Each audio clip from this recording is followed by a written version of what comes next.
As you listen, keep in mind that though this podcast features medical and other professionals and regularly speaks on the topic of psychoactive substances in a positive light, nothing heard here should ever be taken as medical advice or as encouragement to consume any of the substances mentioned, especially the ones that are blatantly illegal in your country of residence. Listen critically and always check in with yourself before acting based on anything you hear or read on the internet.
Hello, everyone. Welcome to yet another episode of ATTMind Radio. I'm your host, as always, James W. Gesso, and this week we're shifting back into a theme of sexuality because we had some really great episodes about that in the past, and I think it's an incredibly important topic to continue to talk about. So without further ado, and without any preloaded promotion of anything in particular for me in my world, I would like to welcome Steve Roland to the podcast. Now, Steve, how do you say your middle name? Seva?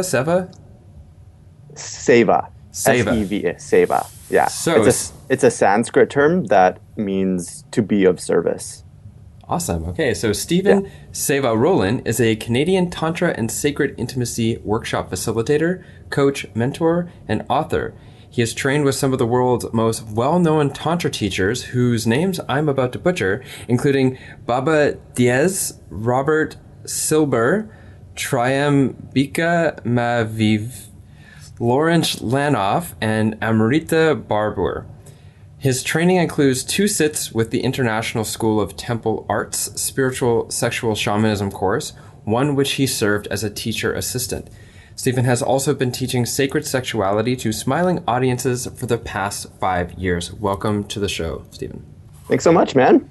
So speaking of smiling audiences over the past 5 years, it was probably about 4 years ago that I met Stephen or that I have the explicit memory of. This is the point when he became from a random face in the general atmosphere of my reality to I acknowledge that person as having a role in my reality right now, which was at Astral Harvest about maybe 4 years ago, where you were at that time very deeply committed to a progressively successful musical career, but you were also teaching workshops on sexuality, and I had attended one of your workshops, and there was a moment during Q&A where a good rapport happened, and then from there I've just gotten to know you better and better over the years. So how did you start from, I assume like myself, you were likely brought up in the average or conventional Western stereotypical man ideals and the stereotypical sexuality ideals, which are certainly anywhere from what would be described as sacred sexuality. How did you go from being teenager Stephen to teacher Stephen?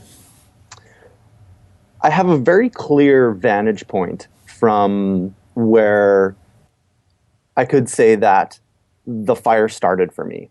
And that happened when I was 19. I was with a brand new intimate partner for the first time. We had just went out on this amazing date. Like, we're talking like a multi-location date that lasted hours and hours and hours throughout the evening. And it was just spectacular. We laughed our asses off. We had the time of our lives. We chatted. We connected deeply. It was so great. It was such a fun time. And then after, we decided to go back to her place, and we started making out on her couch. And one thing led to another, and then we started to have sex, and then bam, within 10 seconds of us starting to have sex, I ejaculated. And it was one of the most monumentally mortifying experiences of my sexual history. You know, I was so embarrassed and ashamed, and and you know, it just hit me so deep. I was just mortified. And she was so sweet to me about it. She was like, "Oh, it's okay, honey. It's okay." You know, it was almost like she was a total professional at at handling these types of circumstances. Lucky. Yeah.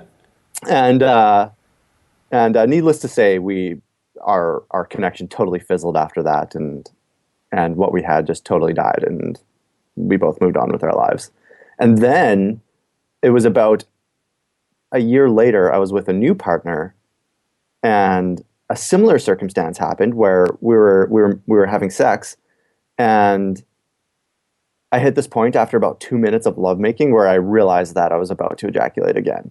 And so I hit this point where my inner reality shifted, and I was like, okay, shit, we've got like 30 more seconds left to go with this lovemaking session. I might as well just like hammer away at her and give her as much pleasure as I can for the next 30 seconds until it's over. And so I sped up and increased my intensity, and she saw this happening, and she's like, no, slow down, slow down. I'm like, it's too late, it's too late, it's too late. And I ejaculated, and she was just like, you're such a guy. I was like, I'm such a guy. I was like, what does that even mean? And so that ignited this inner exploration of, why do we have women who are these multi-orgasmic sexual powerhouses? And here we have men, and here's a statistic: 7 out of 10 men have a difficult time controlling their ejaculation. A study was done in 2015, this year, that showed that the average man lasts 7 minutes in sex before he ejaculates. This is specifically once penis goes into vagina, like penetrative sex. Exactly. Yes. Yeah. So, you know, the way that I like to describe it is that this inner exploration that these experiences ignited in me was almost like me throwing a boomerang of desire out into the universe of like, why is this the case? Why is this like this? And when the boomerang came back to me, it came back to me in the form of a book by an author, a very popular sacred intimacy author named David Data. And the book was called Blue Truth, A Spiritual Guide to Life, Death, Love, and Sex. And being the hormonal young man that I was like, ooh. And I flipped right to the love and sex part. And as soon as I started reading the first few words on the page, every cell in my body just went, just like lit up like fireworks. My heart started racing. I just was overwhelmed with like this ecstatic wave of energy. And I was just like, yes. So this book actually wasn't for me. I was working at a bookstore at the time, and it was for a special order from a customer. So I flipped it shut, immediately ordered myself a copy. And when it came in, I read it in a day and a half. I just shredded through the whole book. And exploring this path was such a big yes for me. So I kind of jumped into the deep end with both feet first and just immersed myself in the world. I read book after book after book after book. And I even came home with this book and said, hey, Dave, look at this book that I got my roommate. And he's like, oh, I have a book by the same author. And he's like, here, check this out. You can borrow it. So it was almost like the odds were stacked in my favor for me to excel in this path, because right away, as soon as I said yes to it, all the resources that I needed started coming to me for me to do it well. And after a few years of studying it and becoming intensely passionate about it, I remember talking to a few of my friends to the point where I was so enthusiastic about Tantra and sacred intimacy that I just wouldn't shut up about it to all my friends. And they were like, you love this and you clearly know what you're talking about.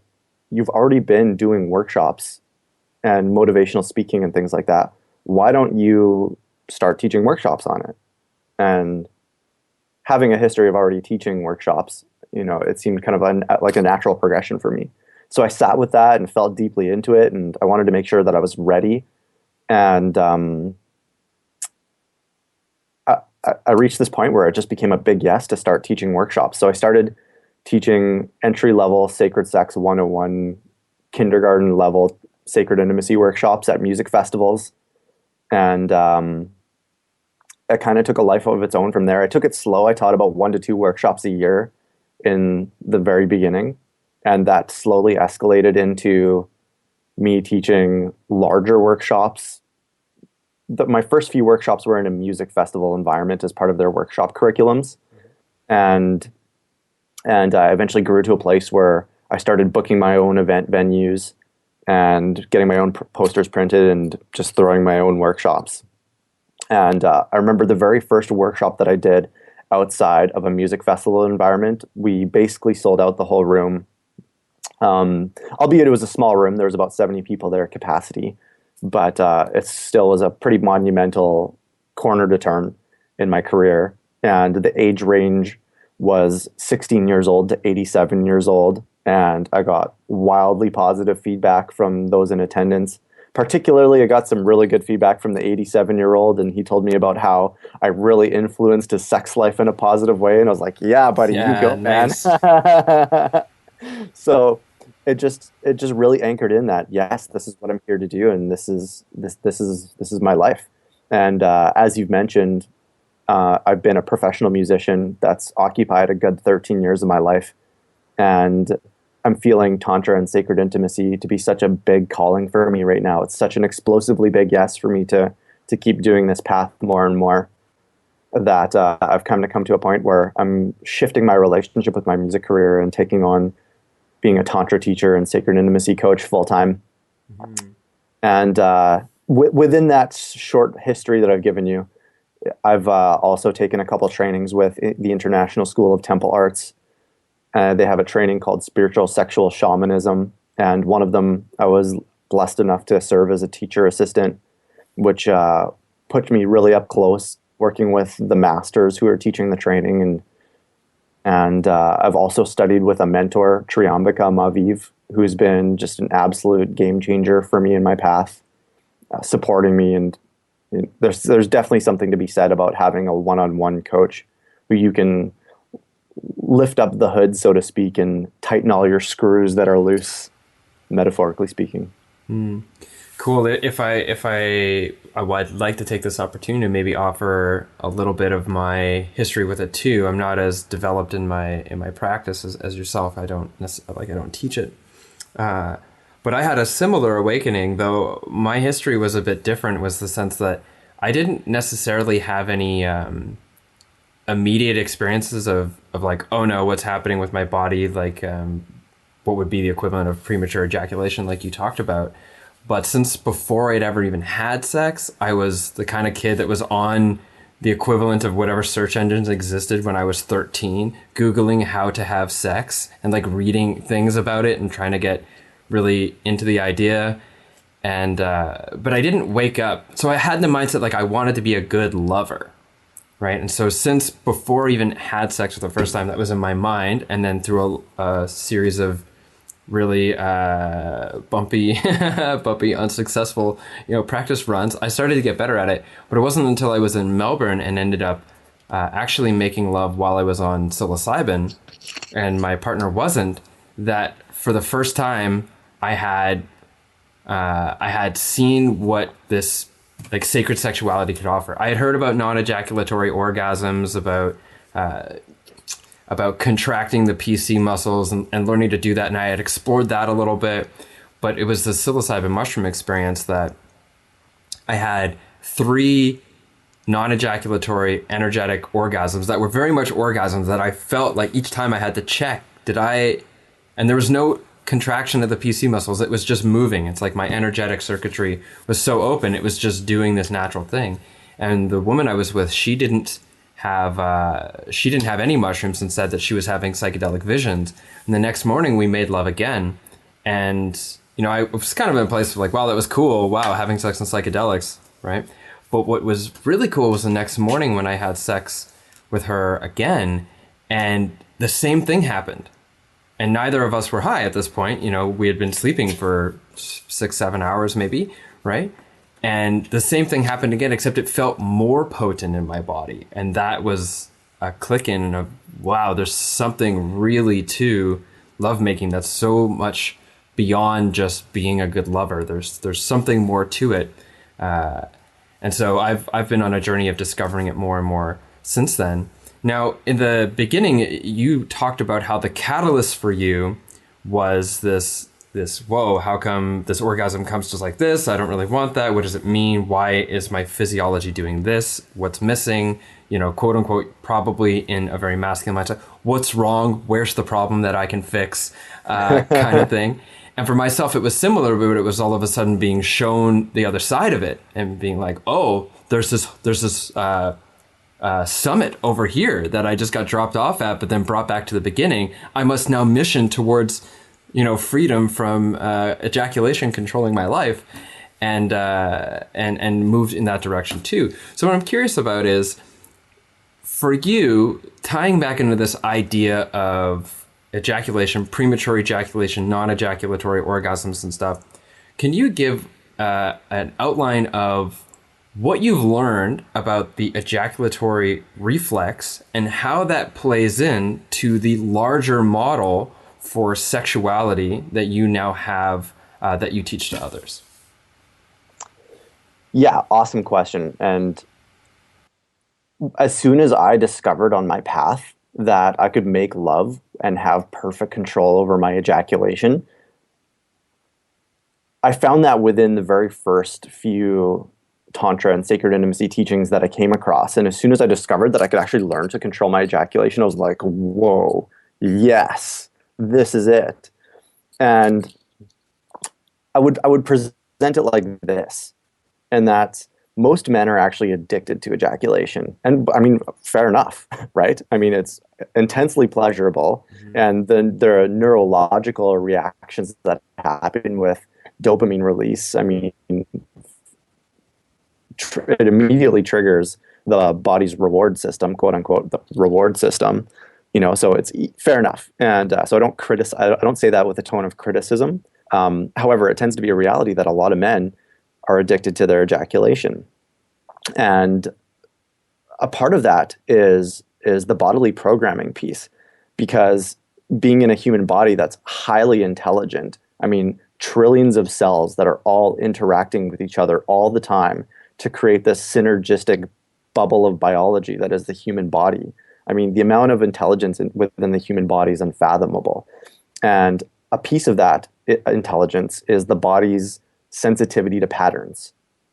I mean, a lot of people can relate to some version of this, where you set an alarm Monday to Friday because you have to get up for work at 7 a.m. perhaps, and then Saturday comes and you want to sleep in on the weekend, and bam, your body's internal biological clock wakes you up at 7 a.m. anyways. No matter how much you want to sleep in, because you're sensitized to that pattern, your body is accustomed to that pattern.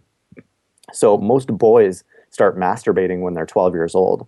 So from a young age, we're programming our body that sexual stimulation equals ejaculation. And for a lot of people, that ejaculation is goal-orientated to come as fast as possible.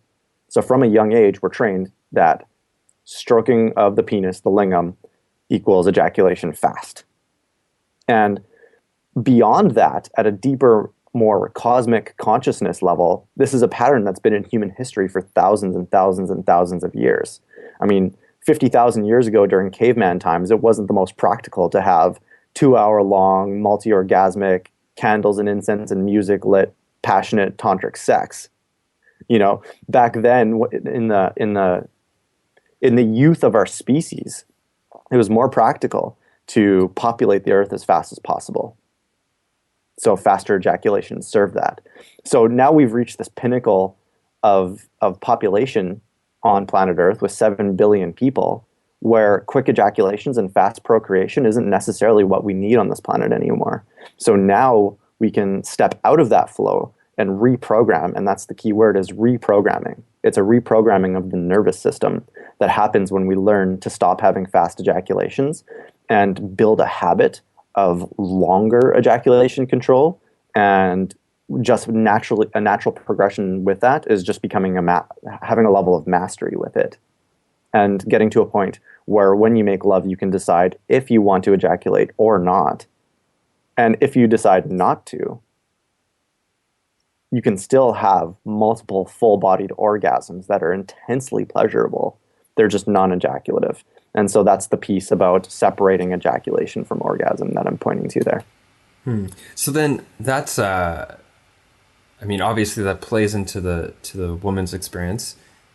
Assuming, again, I imagine it's not necessarily man and woman. Sacred sexuality exists across all potential relationship dynamics or combinations. But that's a piece for the men, this non-ejaculatory orgasms. How does that play into the dynamic between lovers, maybe in particular between a man and a woman, but then also caveat that with the way that it might play out in any combination of genders or physical sexes? Yeah, I'm really happy you just pointed to that, James, because it's really important to acknowledge that sacred intimacy and Tantra teachings you can do by yourself as an individual without a partner. You can do it man on man, woman on woman, any variety of different types of natures of intimate relationships. These concepts are universal and can be applied all the way across the board. So thanks for bringing that up. What was the other piece of your question?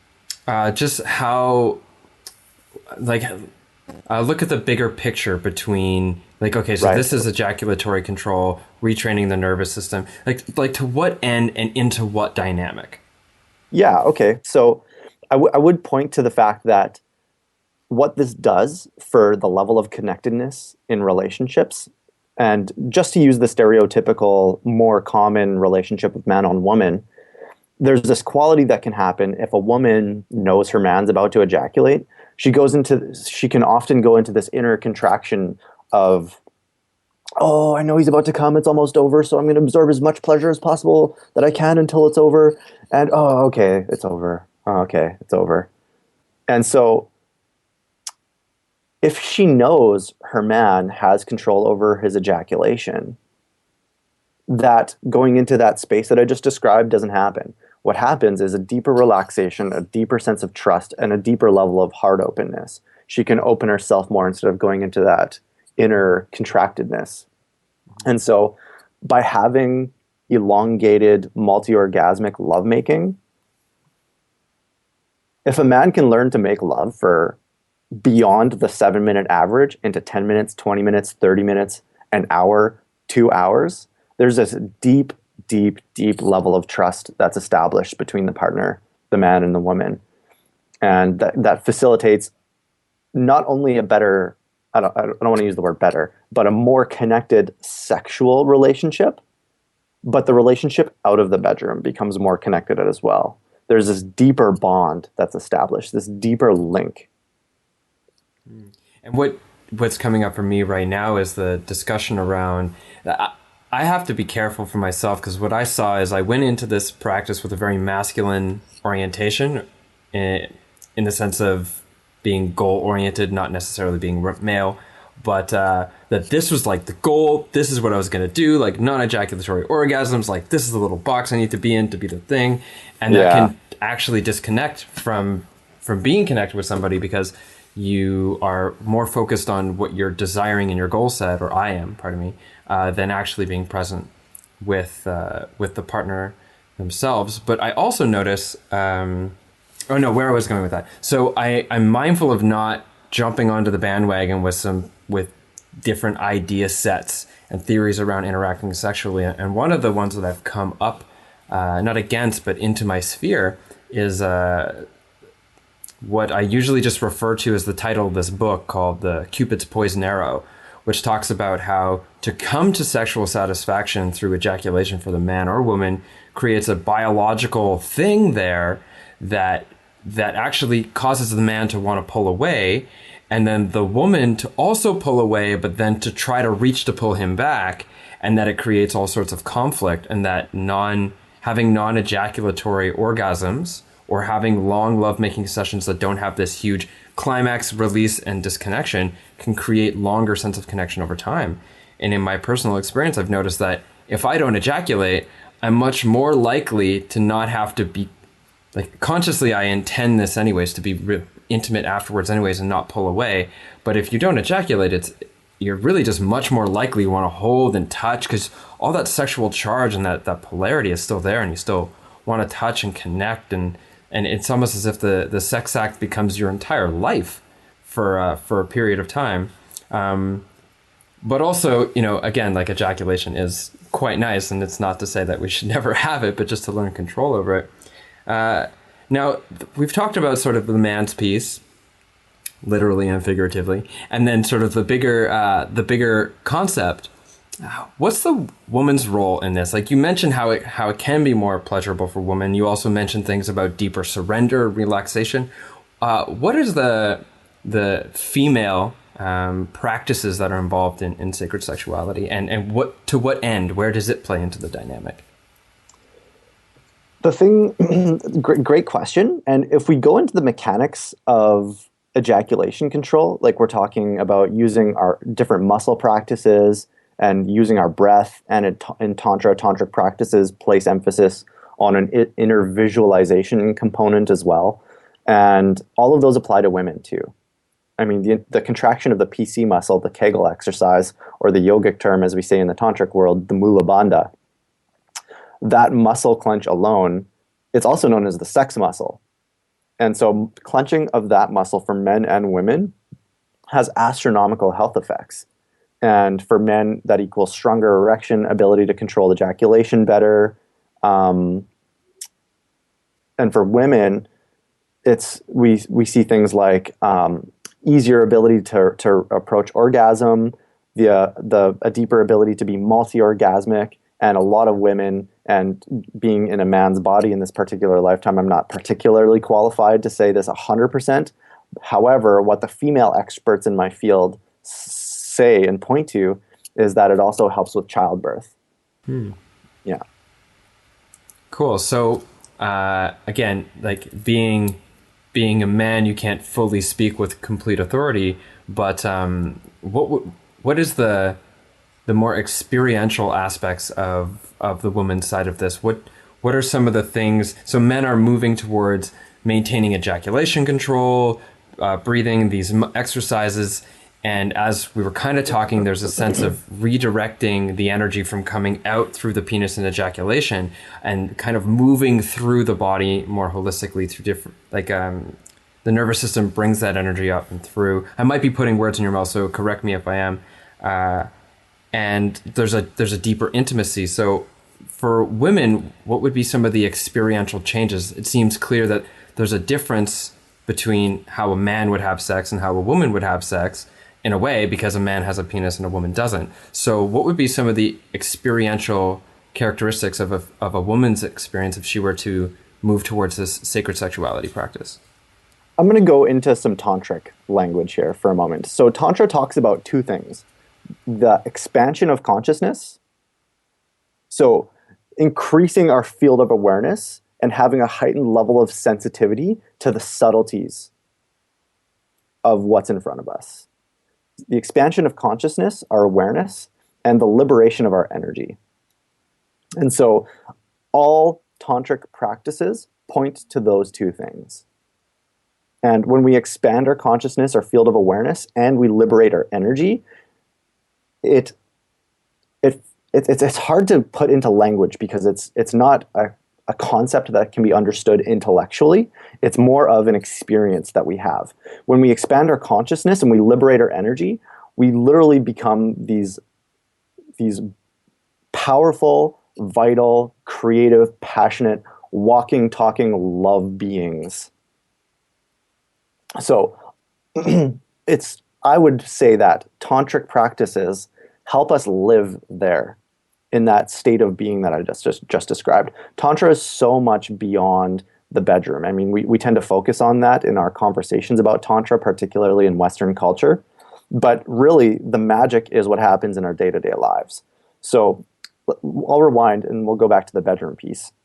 So what tends to happen with conventional lovemaking? I mean, by conventional lovemaking, I mean the type of lovemaking that we kind of grow up living into, by just winging it with what we find out through our sex education in school. Perhaps we came across a radio talk show. Perhaps we've watched some pornography. Conventional sex, the world that we grow up into and the understanding of sex that we have. We tend to build these habits, such as clenching our muscles and shortening our breath. And tantric practices point to the exact opposite. And this ties into the liberation of the energy piece. When we contract our muscles, we're literally almost locking the energy into our genitals when we're lovemaking. But if we can go into this state of relaxation and we engage the other tantric value of working with our breath, so we relax our body and we start having deep and meaningful, powerful inhale and exhales, the energy is so much more able to flow through our bodies and moves away from the genitals and enables full-bodied multi-orgasmic experiences. And such is true for men and women. So what Tantra has taught me in my life is that, let me put it this way.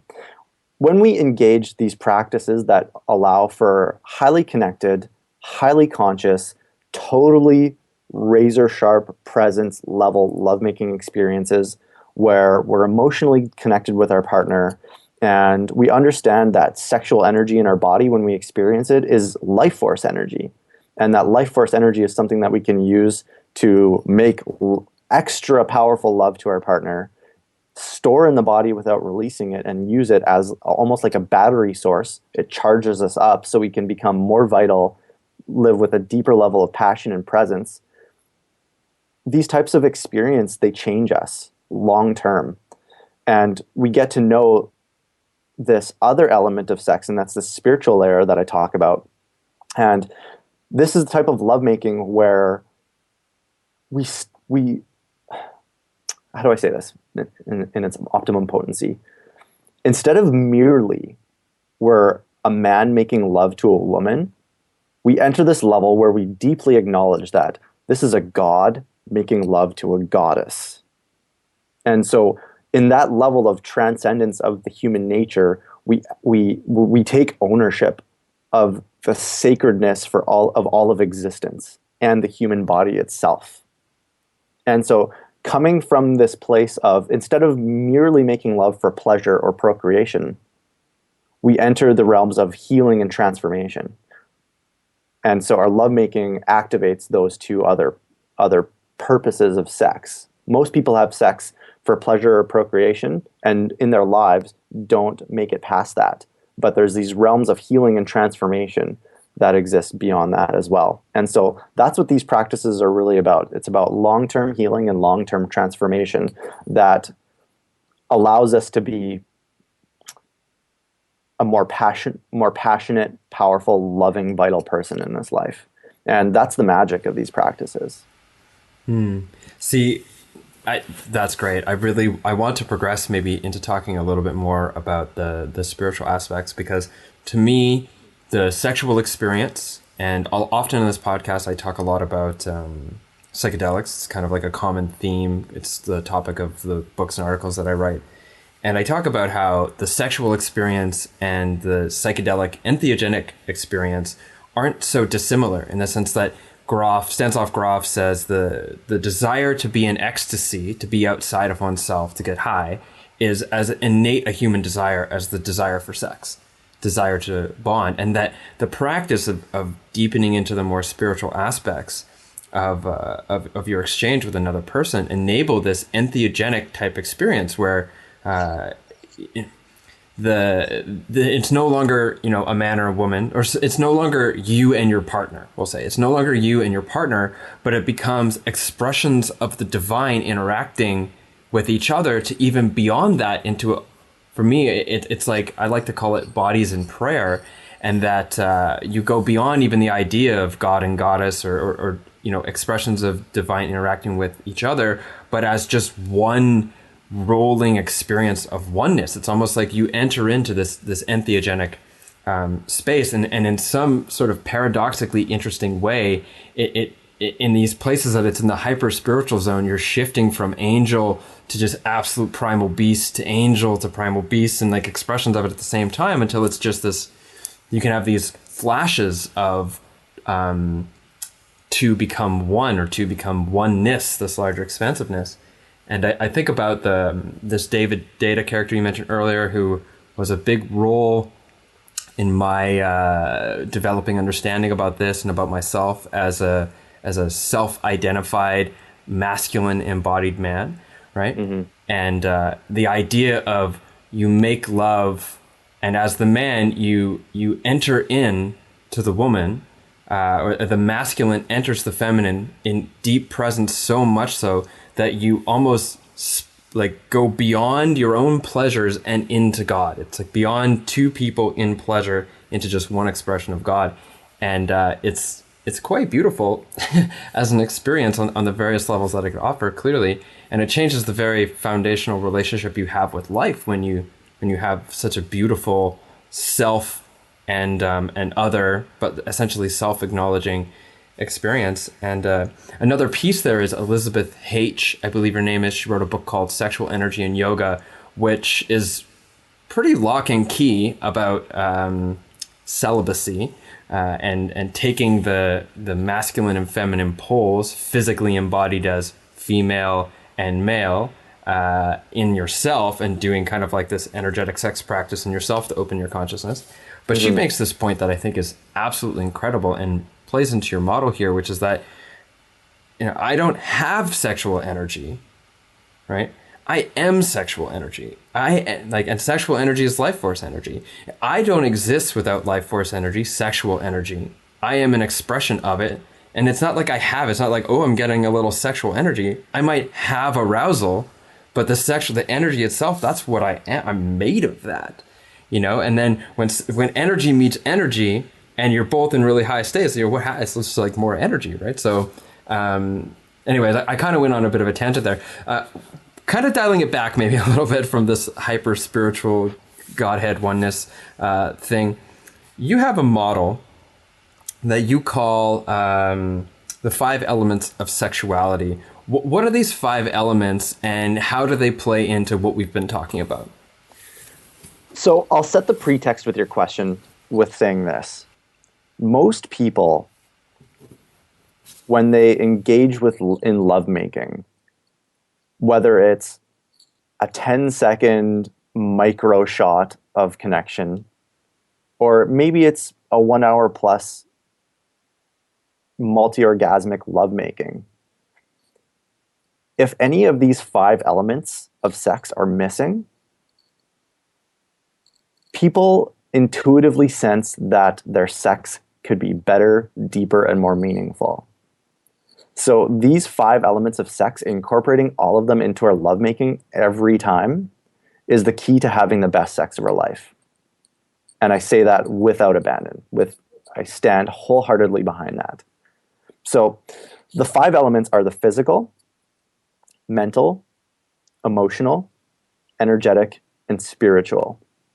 And so a brief rundown of that is the physical element of sex is almost self-explanatory. It's the surface level, physical bodied, experiential point of sex.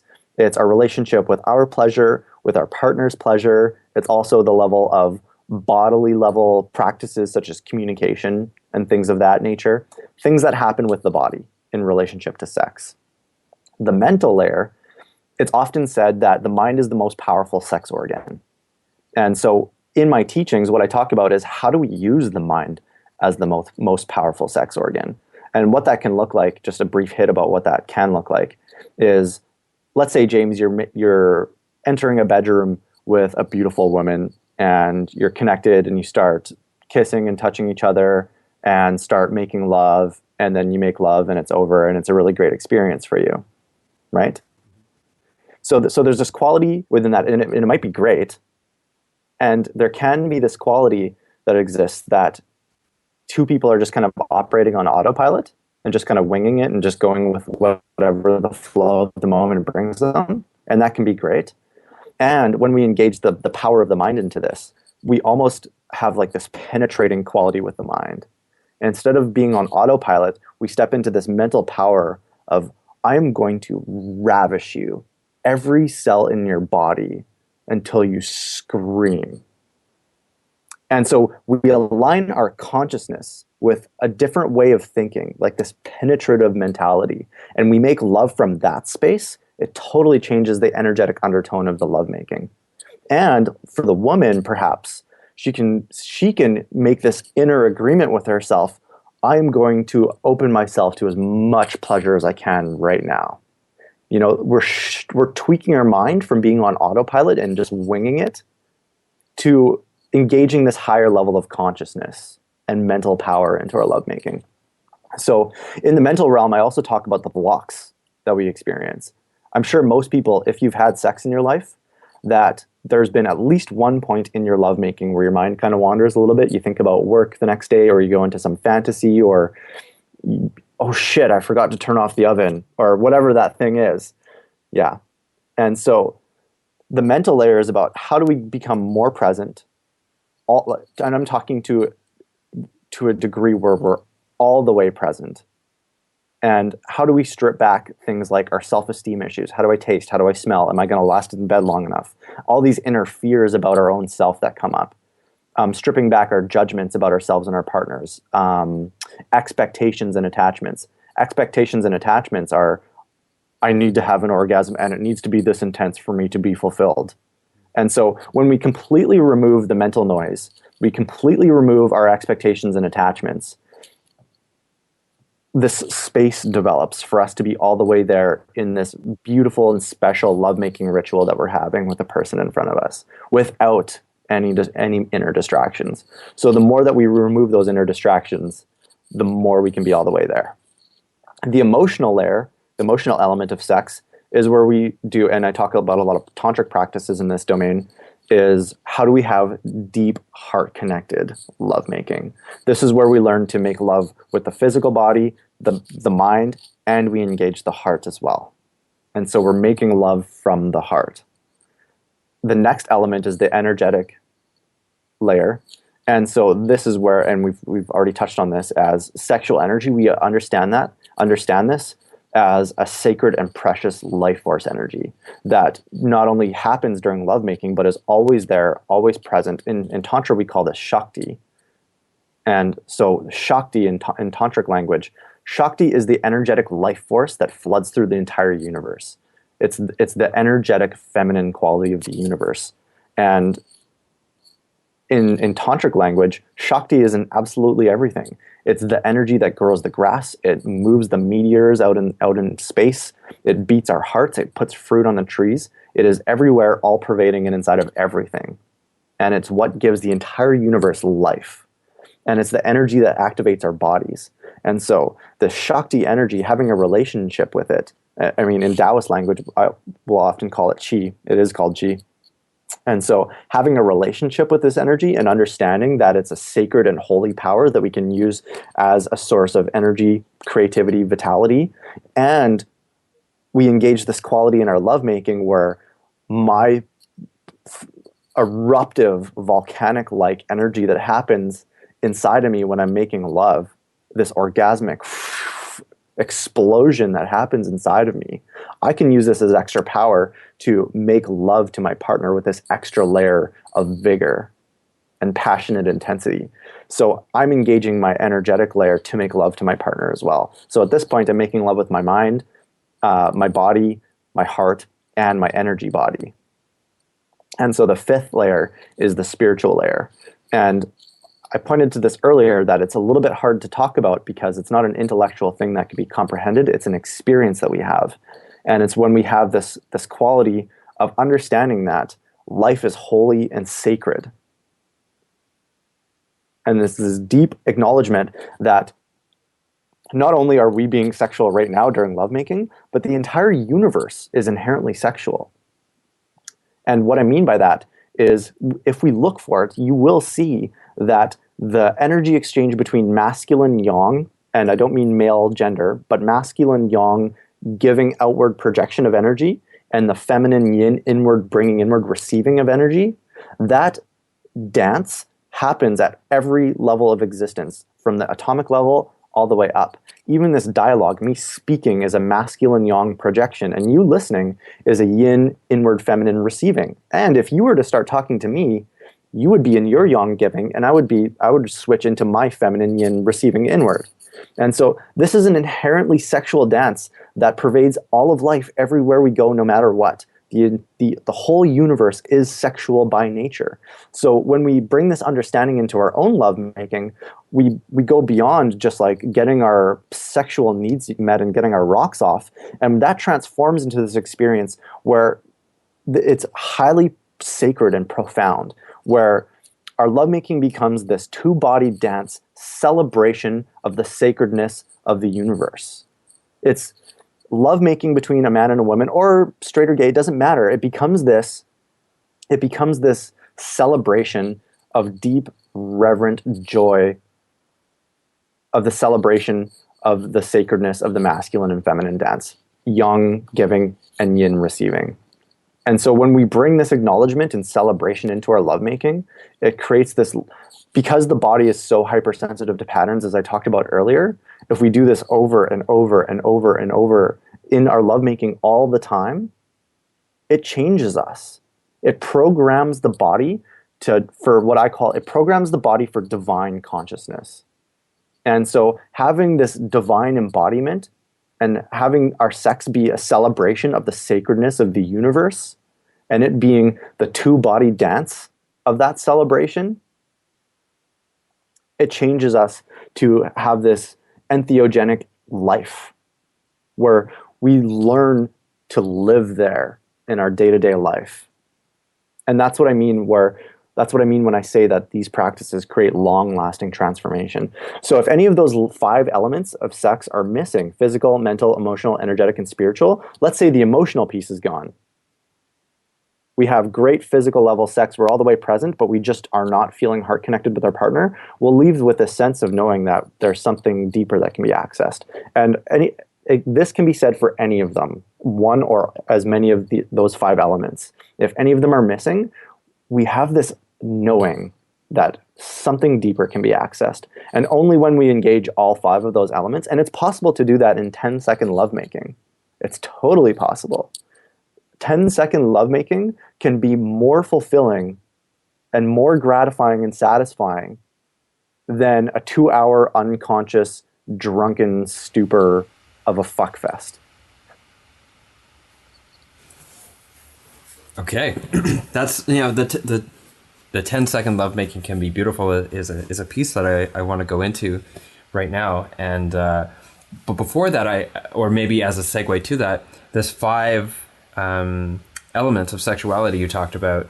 Now, I am mildly familiar with work because we've sat down, we've had conversations, we've connected over this a few times, but it's not a model I've fully integrated into myself, though it is really, really concise and easy to understand. But these 5 for me, and maybe you agree with me, maybe you don't, these 5 things, though they're interdependent, they're also different areas of maturation. They're different lines of development. Some can be more developed than others, and that in order to access all 5 of these, it's an understanding that, that there are different areas of development that we can work on. So for some people, especially I would imagine for a lot of women, so for the men, the physical would be learning how to develop your ejaculatory control, right? And so you might have this sense of knowing the spiritual aspect and having the emotional thing, but your journey at that time is developing the physical. For women, it might be learning how to experience pleasure in their genitals, learning how to, fully activate the whole, energetic or the whole arousal matrix of the vulva, like getting fully aroused, fully erectile engorged, just like the man. And there could be that physical aspect, or the mental, going through the process of learning how to be easier on yourself. And in my opinion, learning how to not be too attached to creating the mystical experience or making it Tantra sex every time, but just to have honest sex, compassionate sex, loving sex every time, however it looks like, if it's a 10-second hurrah or a 2-hour like mystical encounter, whatever it is, like showing up for each other in beauty. So these five lines of development. Now, the reason this kind of segues in what I want to ask you about is the idea that on this journey, it's not just a journey of like, okay, from unconscious to mystical sex consciousness, Tantra master, that there are different areas of development and there are a lot of pitfalls along the way. What would you say from your personal experience and also from the experience of being a teacher and being able to interact with other people who, open with you and be vulnerable about their stories, their challenges, what are some of the most common challenges that people are going to find themselves in if they choose to enter this path?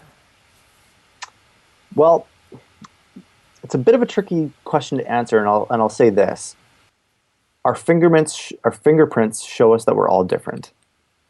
And so everybody's unique lens of reality with how they experience their sex is different. And so one thing that we say in the Tantra world is that we meet you where you're at.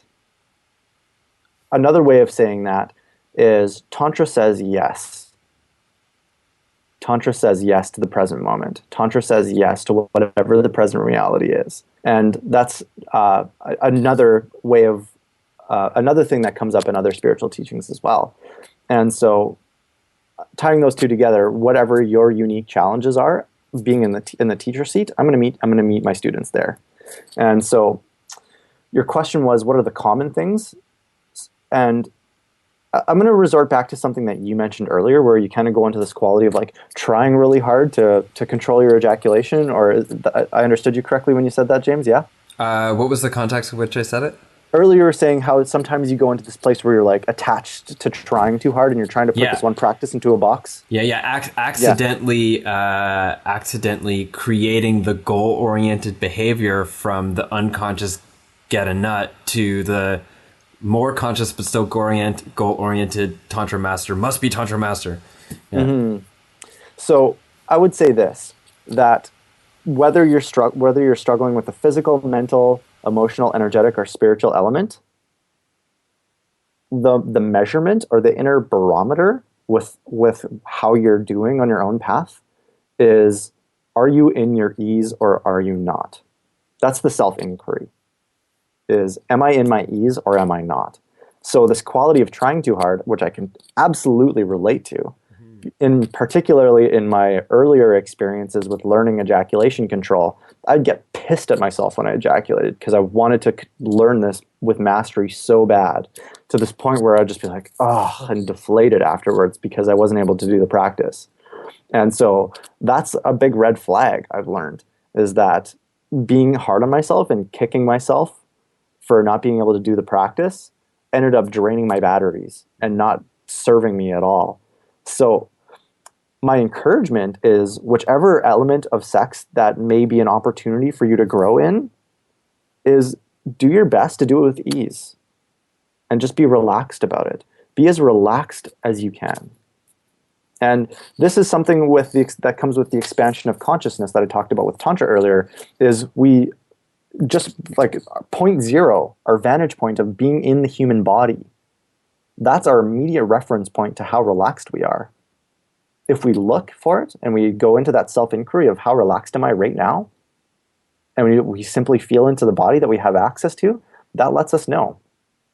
And so the idea is to go into this place where, and in Tantra we talk about expansion of consciousness, but even this quality of expansion implies some form of growth, right? So right now where your body is, whatever relaxation you're in right now, how can we relax it just a little bit deeper? Can we relax our toes a little bit deeper? Can we relax our tongue a little bit more? Can we relax our ass just a little bit more? How can we be just a little bit more in our ease? And this practice helps us with all of our tantric practices. It helps us be a lot more conscious with our touch and helps us play the body like a beautiful instrument a little bit better. It helps us be more emotionally connected with our partners. It helps us become more sensitive to our energy body. And it helps enable this transcended experience that I talk about in the sexual element. If we're in a state of contraction and closure, then we're denying ourselves of the opportunity to experience these things all the way.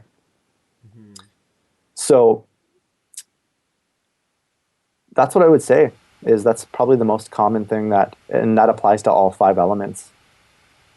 Mm-hmm. This piece about getting upset at yourself for failing to maintain your ejaculation or something was definitely a stage of my development as well, and it was coming up to coming up to some of the information around, I think what's called quadosha, shamanic sexuality, and the idea of, well, to me, I want to integrate what works and leave behind what doesn't. Not in a cultural appropriation sort of way. I'm not going to proclaim myself a representation of multiple cultures, but that I'm a representation of me taking what works and leaving what doesn't.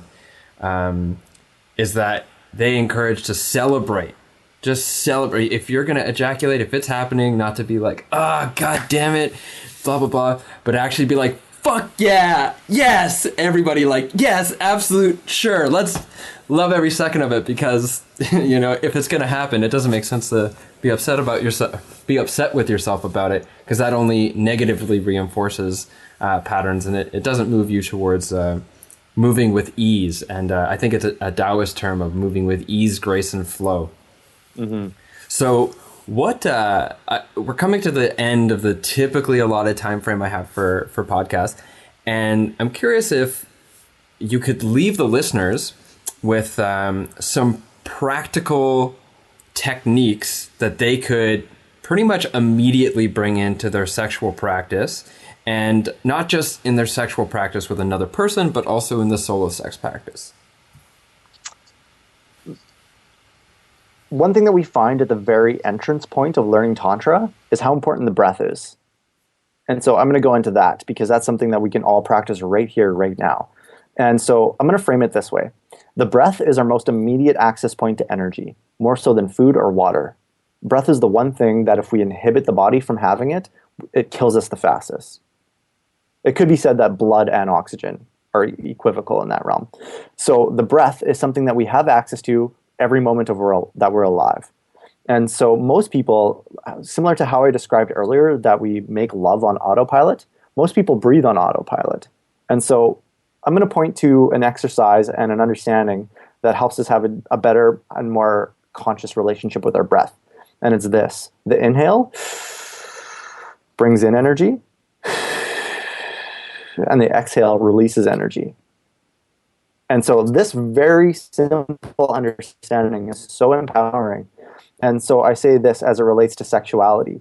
Let's say as a man, we're approaching ejaculation. And another way of saying that is we have heightened sexual energy in the genitals. We have heightened energy in the genitals. It's wise, if we want to have some level of control, to place emphasis on the exhale releasing component. So if we're approaching ejaculation, having a short inhale, meaning we're bringing in only a pinch of energy, but coupling that with a powerful, forceful exhale means that we're bringing in only a little bit of energy, but releasing a lot. And so releasing energy through the breath, through a powerful exhale, can stabilize the urge to ejaculate and help us temporarily delay ejaculation. I don't want to jump in on you too hard here, and maybe you're just about to do it, but something comes up for me that has been unfolding in my sexual development over the last few years is that out-breath and being able to really relax in the out-breath, but also to vocalize. Because I grew up where when I was training my sexuality, it was fast, tight, lots of breathing, get it out, ejaculation, don't let anyone hear you because you're not supposed to be doing it. And so silence, but then getting to the place of being like, like really just vocalizing has been really great practice for me in that breath piece. So sorry to derail you. I just wanted to No, put that's that in okay. there. I'd love to speak to that if that's okay. Yes, please. Yeah. So the sound component is where I would put into the physical element of sex. And for anybody who's lived beside a noisy neighbor who plays loud music or has had a couple next door who likes to fuck really loudly, you know that sound has a very penetrating vibrational quality to it. And so if we are silent in the moment of pleasure versus letting that sound flood through our body, we're giving a gift to our body of these pleasure vibrations flooding through every cell. So by incorporating the sound piece, it gives us the gift of programming the body to be more pleasurable. It gives the body permission to experience the sacred and holy function that is pleasure. And additionally, if we're making love with our partner, I don't know about you and your listeners, but if my partner is just wailing and screaming in pleasure, I'm like, yes! if we give ourselves permission to express our pleasure through sound, it gives our body more pleasure, but it also gives our partner more pleasure. And if my roommate's having sex or something like that, or like in close quarters, and I can hear them having sex, I feel pleasure from that. I'm like, yes, you go, yeah. Yeah. So I'm like, I celebrate that. And so, yeah, sound is an important component, and in tantric practices, there's a high emphasis on sound as well. So is respect for your housemates, depending on the situation. I remember It one depends on the time situation, having yeah. each of my housemates come up to me the night after I had an experience with someone and like, "Hey, James, I'm really glad you had a really good time last night. Sounded like your friend was too. But can you just be a little bit more mindful of that at 3 a.m?" Like, yes, I can. Yeah, Yeah. for sure. It depends on your roommates and how appropriate the situation is, for sure. Yeah, Totally. Yeah. yeah. And so back to the breath piece that I was talking about.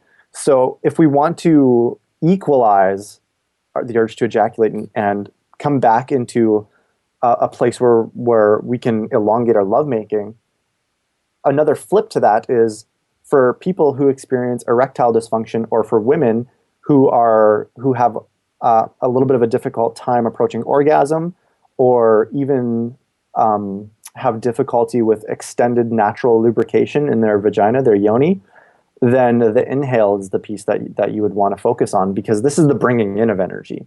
If we're having difficulty having an erect penis or a nice lubed up yoni, then that points to an absence of energy in the genital region. So we can use our breath to powerful inhale and shallow exhale. And so that energy that we brought in through the inhale wasn't fully released through the exhale. Now we're storing that in the body. And so that heightens our sexual pleasure as well. So powerful inhale for heightened sexual pleasure, powerful exhale to release some of it. No, there's a piece here as well in regards to tension and relaxation. I don't know if you're going to go into this, but the idea of breathing in deep and then letting out these little shallow breaths, depending on why it is that you are unable to,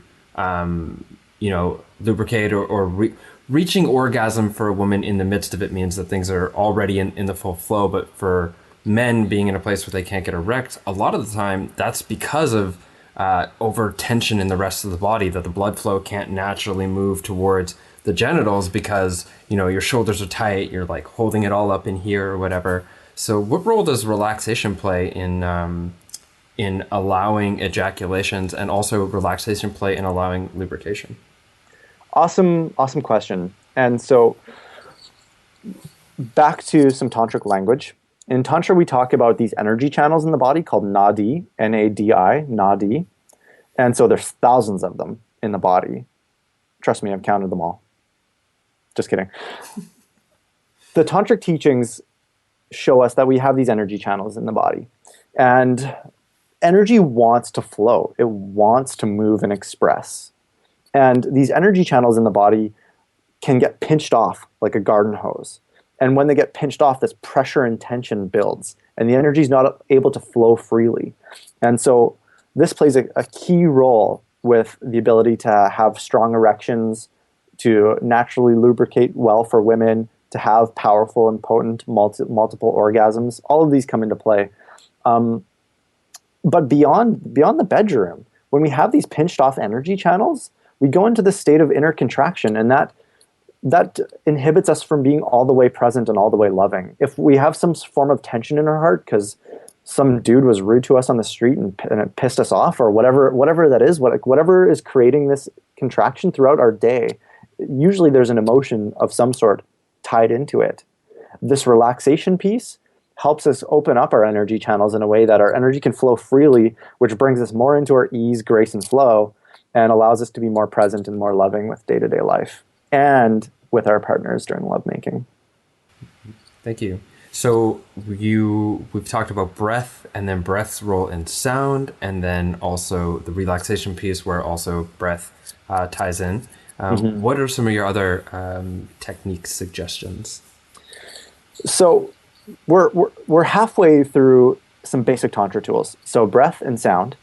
And Tantra also places emphasis on movement. And so this is a simple practice that I do pretty much every day, most of the time, a number of times a day. And it's a practice that engages breath, movement, and sound. And Tantra also values visualization as well, but we'll talk about breath, movement, and sound. So engaging the movement piece.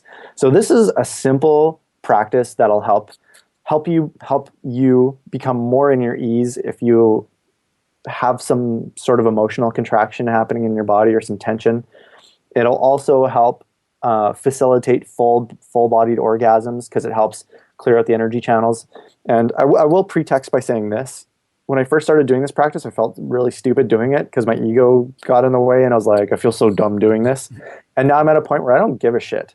Like, this is such a powerful practice that I'm not ashamed to do this anytime, anywhere, any place. And it looks something like this. I'm engaging breath, movement, and sound to clear out my energy channels and bring my body into deeper ease and relaxation. And it looks like this. If you're listening on the audio, I'm shaking my body right now with a powerful exhale and making a sound. Breath, movement, and sound. Takes 2 seconds to do it. Right now, I can feel my energy flowing much more freely in my body. And it just has such a nice, yummy, juicy, delicious, relaxative type effect on the body. Breath, movement, and sound. I actually remember listening to, I believe his name is Scott Sonnen. He's a martial arts teacher and sort of a philosopher around the ideas of educational, like learning disabilities and these types of things, and the learning of physicality as a learning style, like physical being actually a learning style. And he talked about how we tend to like hold in anxieties. He went on about anxiety being held in the fascial tissue, which has its own responsive nervous system, and then stress hormones being logged in adipose tissue, fat and muscle tissues that don't get cleaned out properly because we have to literally sweat and wring them out through sweating and movement. But he also talked about how animals, if you see a deer, for example, go into the freeze state, and then when it realizes it relaxes, oh, it's okay, you see that it kind of like shakes it off. And that all animals typically do this when they go into a heightened stress state for a second, and then they realize it's okay, they shake it off. They like shake their leg or whatever. And that's because the act of shaking actually resets the nervous system a little bit. Just kind of like rocking can calm the nervous system, like, you know, being cradled as a child. And the act of shaking does that. And that's actually something that I do too, is like for people listening, Steve was just kind of shaking, but I like jump up and I'm like, and just kind of like bounce it out a little bit to like let go of some of, for me, it's like I got a lot of stuff going on up in my head and kind of get wrapped up in there, and my shoulders come up and I'm holding my breath and I'm kind of leaning in. I need to let it go and shake it out. So breath, movement, and sound. Now you said halfway when you were mentioning 2, and then you mentioned a third. Is there a 4th as well? Yeah, that's the visualization piece. So this is where, so for example, to go into this breath, movement, and sound practice that I just showed, is the visualization piece would be finding some sort of, seeing with your mind's eye, some form of visualization that speaks to you. For me, I see lightning bolts on the inside of my body. And so I incorporate this visualization of, as I'm doing my breath, movement, and sound, I'm imagining in my mind's eye lightning bolts shooting throughout my body. And coupled with that is an intention that this practice lets my life force flow more freely through my body. And so that's the visualization piece. You can imagine lightning or lava flowing, rainbows, butterflies, a bag of dildos, you know, whatever inner visualization speaks to you and makes most sense to you. Mm-hmm. And so it's engaging this extra layer of bodily communication. Having the visualization creates this mental signal to the body that we are deliberately and consciously doing this function of liberating the energy in our body for deeper ease and relaxation. So breath, movement, sound, visualization. Those are the 4 things that show up over and over and over and over again in tantric rituals and practices. Cool. Now, we're kind of at the end here, and I'm curious if there's any last piece of advice or info that you'd like to offer the listening audience before I get you to give me your links and contact details. I stand behind it so deeply that this work is so important. We grow up into a world where our relationship with sexuality is grotesquely unhealthy.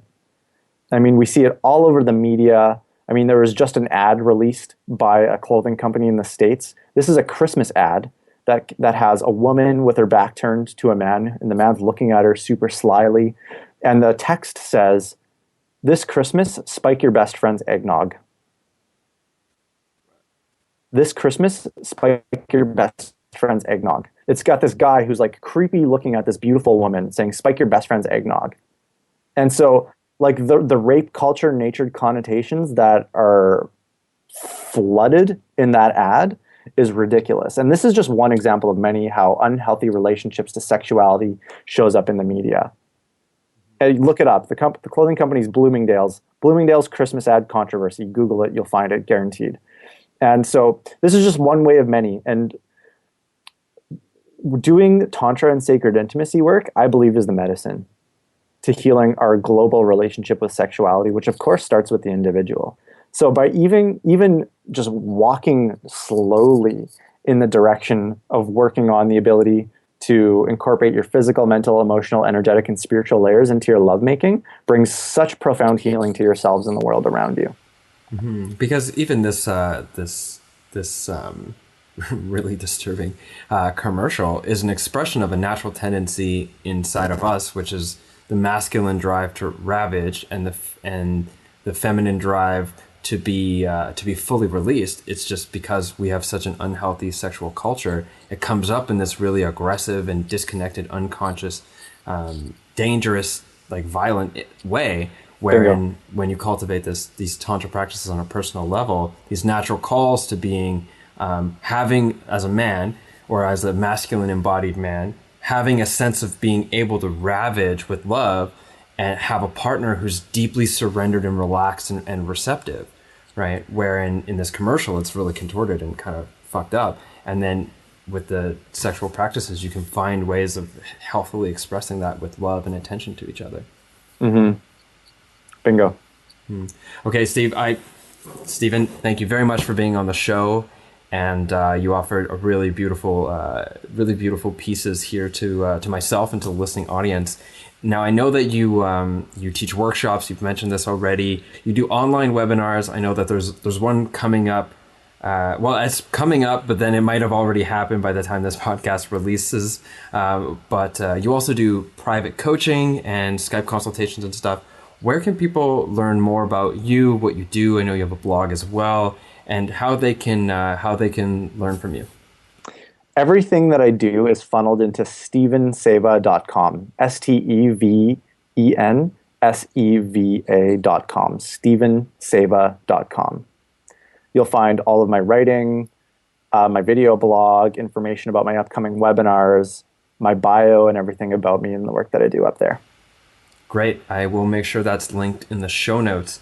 So yeah, thank you yet again. Awesome. Thank you so much for having me, James.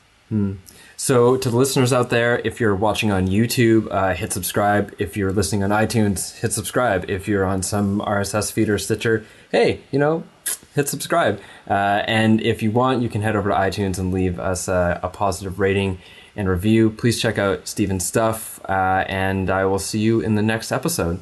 Thank you. Bye.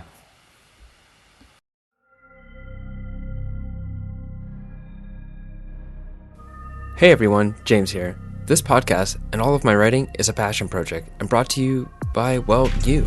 If you believe in the value of what I'm offering, there's a few ways to support, such as following me on social media like Twitter or YouTube, or even just by telling a friend. Word of mouth goes a long way. If you really like what I'm offering and want to bring your support to the next level, please consider donating to the podcast via PayPal or Patreon, or you could buy a copy of one of my books. Head over to jameswjessup.com/support to find out more details. And thanks. If it wasn't for you, I couldn't do what I do.